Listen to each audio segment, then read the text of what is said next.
Hi everyone, welcome to Catalyst International Film Festival. I'm delighted to welcome Susan Thomson here today, the director of the wonderful Ghost Empire in Belize, which we're very happy to screen online at Catalyst this year. Susan, thank you so much for joining us. We're really very delighted to have you. Ghost Empire and Belize, it's such an intriguing title. It really is. Can you start by just saying, what is that? Where did that come from? And maybe tell us a little bit about, how you got involved in the film. I know it's a trio, you've done a trio of films, or that was the plan. Maybe we'll talk about that a little further on, but just sticking to this for the moment, how did you come to make this film?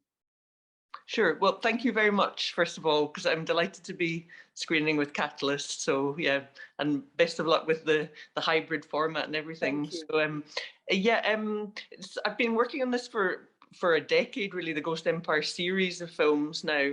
It began in many ways with this Troubling Ireland think tank that I was involved with, kind of a visual art think tank that looked at Ireland in a post-colonial feminist way. And that's when my research uncovered that there were, at the time, 45 countries that used British colonial laws criminalizing LGBT people in the world.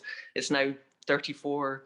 So it's decreasing. There's been progressive change, but so that started me kind of formulating a project that gained then a visual arts grant, basically, from the Arts Council of Ireland.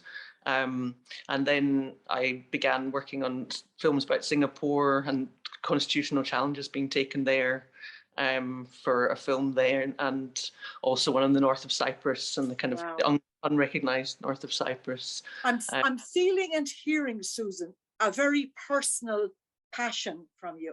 Like, this is a real labour of love for you, is it? Yes.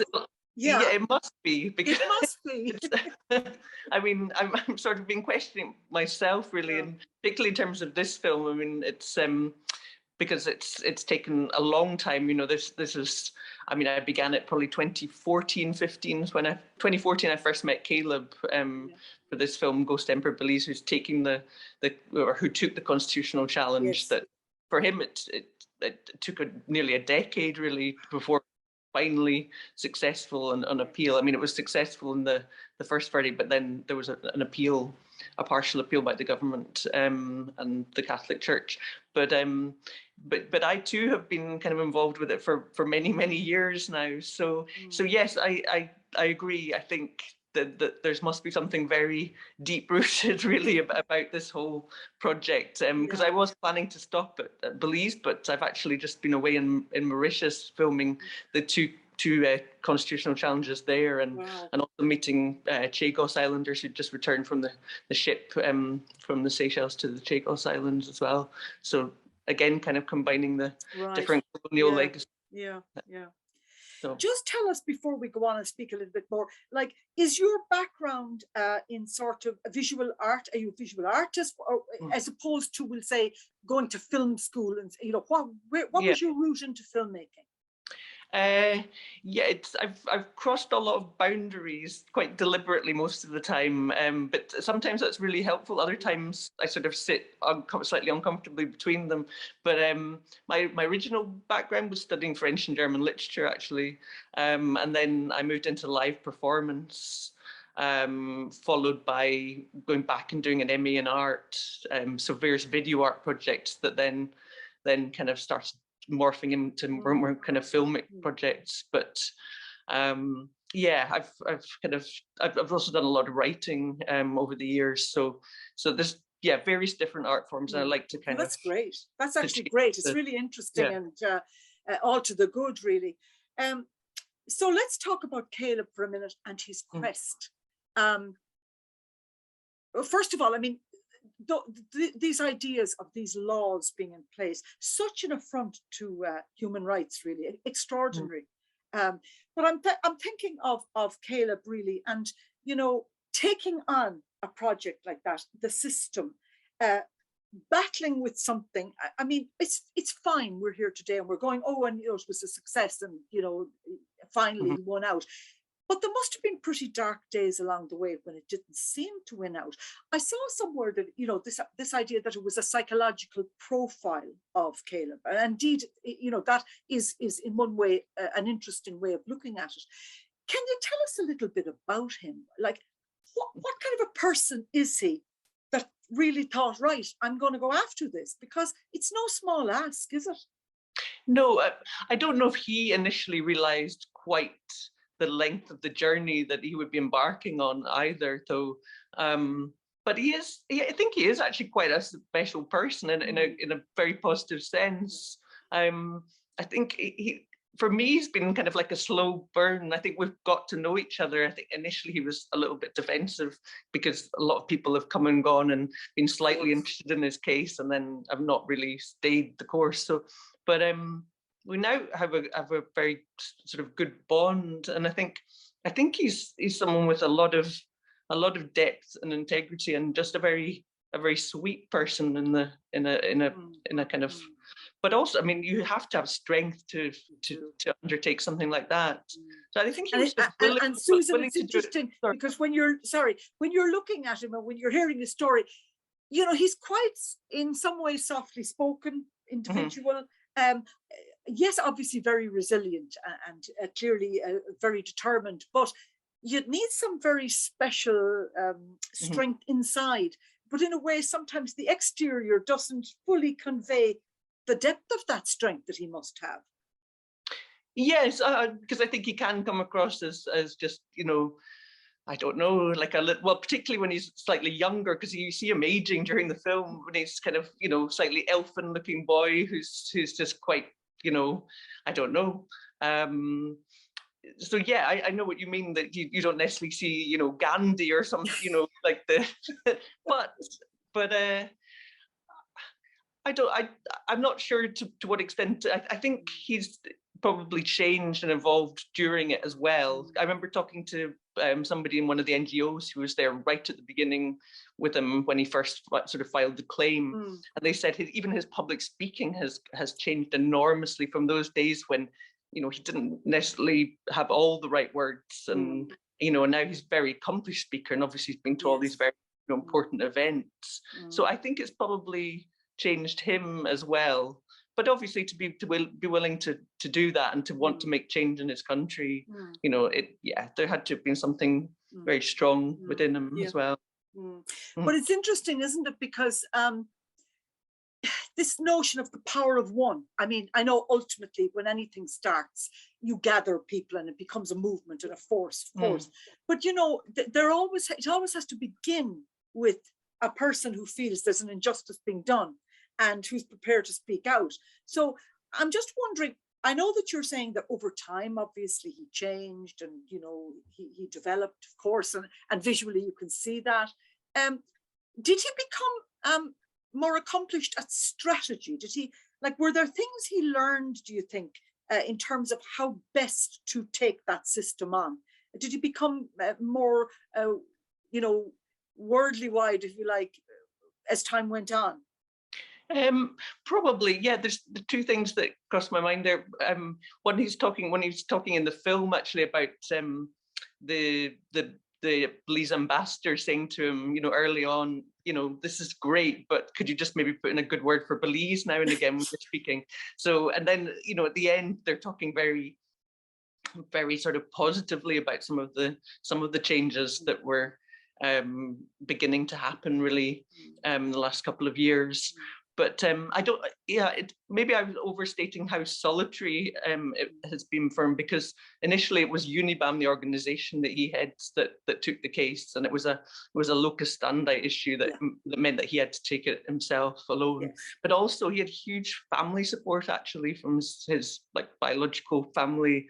So his mother was a huge support, but also his sister, who's has passed away since the film was made, very sadly. But she was, I think, the power behind UNIBAM as well, actually. And although she doesn't get anything like the same amount of publicity, she was a hugely important force in UNIBAM and his kind of strength as well. So I think maybe you can overstate the kind of aloneness of as well. But well, of course, it's much more, isn't it, for film audiences? It's much more intriguing to follow the protagonist on his journey. yeah, Do you know, yes. we're used to that, the hero's journey.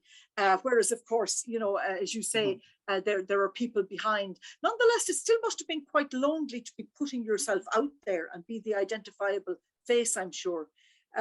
Yes, I take what you say about his family, who seemed to be very supportive and very loving family. And that's very sad to hear about his sister. Was there a time along the way where it looked like it was all going to collapse and that it wasn't going to be successful? Maybe early on when UNIBAM weren't allowed to take the case, I think it did. I think there's always been the possibility that it would have collapsed because of all the threats of violence, actually, and I think they were just so numerous, really, the death threats, and even his lawyers, like Lisa Showman told me she got loads of death and rape threats as well. But if something had actually, I mean, he did encounter some violence, but not, you know, not anything that was severely damaging. But he still had, you know, teeth out and you know, broken bottles in his face and things thrown into his garden and those kinds of things. But if something very serious had happened to him, then the case might not have continued because somebody else would have had to actually take the case. So it was always on a knife edge in a sense. Yes. And the evangelical church were very opposed, were they not? What role did they play? How strong a force were they in the challenge? Were they very against all that he was trying to achieve? Yeah, well, it was various different churches was part of the problem. So yeah, there was this evangelical force that was the Dominionists and various others that were partly funded, probably, so nobody likes to say for definite, but it seems very likely that they're funded from the US. And there's certainly this US pastor that was very prominent in it. And but also the other churches, sort of Protestant, Catholic, and you know, they all put in affidavits, and they're you know, you can see that in the sort of Leviticus section of the film that they're fairly old school and kind of Old Testament, really, in some of their feeling. And I think only, you know, as he says, when the Catholic Church changed its leadership, there was a little bit of softening, but no, the huge prayer meetings outside the courthouse against it, you know, thousands and thousands of people marching against it. So yeah, and the effigy of the organization that was in the one of the protests. So it's, yeah, a huge sort of army of protest. Yeah. And talk us through the final stages where success happened and then there was a challenge. Talk us through the happy ending, if you like. Yeah, well, there was an appeal then. The verdict was successful, and then there was an appeal that took place in 2018, and then the verdict was finally given right on basically the sort of New Year's Eve of 2019. And then this was all just pre-pandemic, obviously. So he was in London a few weeks later, and I was filming him then. So that's these scenes at the end where we're in London, literally 6 weeks before the pandemic began, or even less, actually. But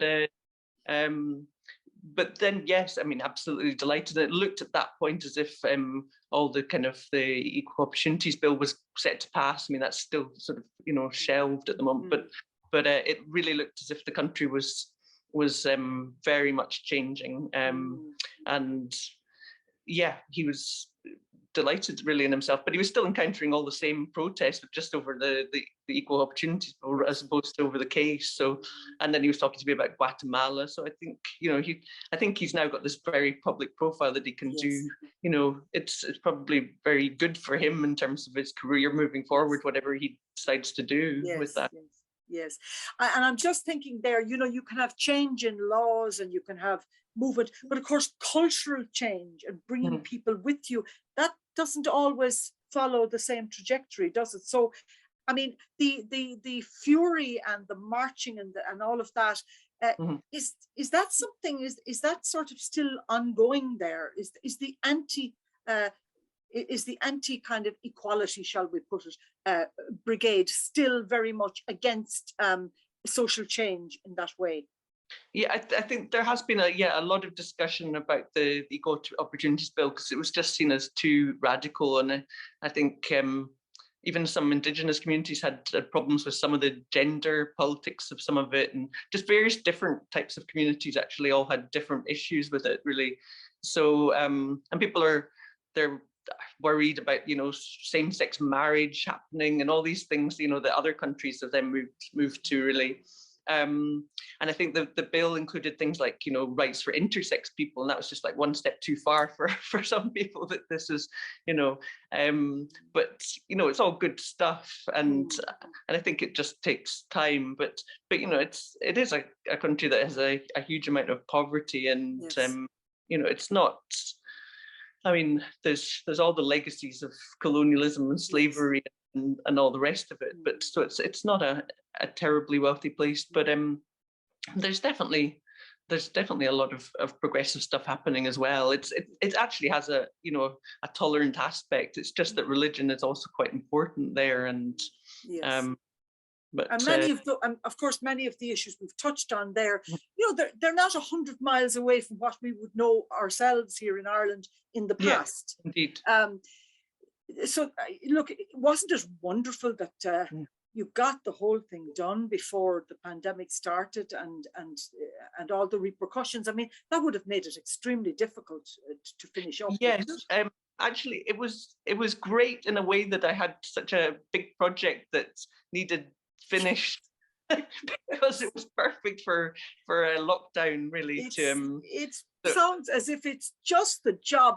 There was never a day when you went, oh my God, I wish I could go out, because you had too much to be doing.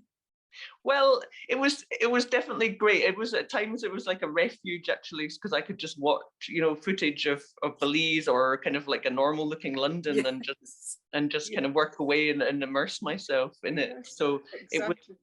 It was actually, yeah, really great to have it. It probably ended up being slightly different from how it would have been without the pandemic in that sense, because I think there was a sort of a time and an emotional quality that maybe the lockdown gave it, that would have been just differently done, I think. Yes. Was it a very time-consuming edit for you, Susan? Yeah, well, the initial edit we did with Fernando de Juan, who I've worked with many times. So that was back a number of years, actually. So we did a kind of the first half or so, or a bit more than that. The kind of the sort of narrative sequence and everything, and then I took quite a bit more footage, and then did the last the kind of edit myself. Then in the last number of months, or last year. So yeah, the last couple of years, really. But yeah, so yeah, the pandemic was definitely cool for that. Just before we leave you go, Susan, can you talk us through where you are? So was Ghost Empire Belize, was that the first of 3, or had there been something before? No, it was Singapore. Well, Cyprus really probably was the first, but alongside it was Singapore. Okay. And then Belize, yeah. So, but I've taken a lot of interviews with people from other countries. Yes. And so now, like, okay, so the plan was that would be it then. And are you now, like, what are you thinking about now? Where are your thoughts going in terms of your next project? Talk to us about that. I'm working on 2 projects at the moment. So the first one is related to the series. It's Ghost Empire Maurice. Well, it's the French for Mauritius, but it's about the Chagos Islands as well as the 2 court cases there. So I'm just literally back a few weeks. Really amazing, actually, and amazing to travel again after a good number of years not traveling. And then I'm also working on I've just got a artist in residence from British Council, and it's looking at Brazil in terms of ecocide and LGBT issues there. So that's a separate project, but yeah, I'm beginning work on that, and kind of looking through footage of Mauritius, which is quite nice. Well, look at Susan, we're thrilled to have this film, and we're thrilled also that you're doing such important work, and you certainly have our best wishes for your next projects and for all your projects going forward. And I hope that in the coming years, we'll find you back at Catalyst again. That would be great. With Yes, something new to real talk life, about. that would be lovely as well. Yes. Susan Yeah. Thomson, a pleasure talking to you. Thank you very much indeed. Yeah, and best of luck all with the it all. best. Thank you. Bye-bye. Bye-bye.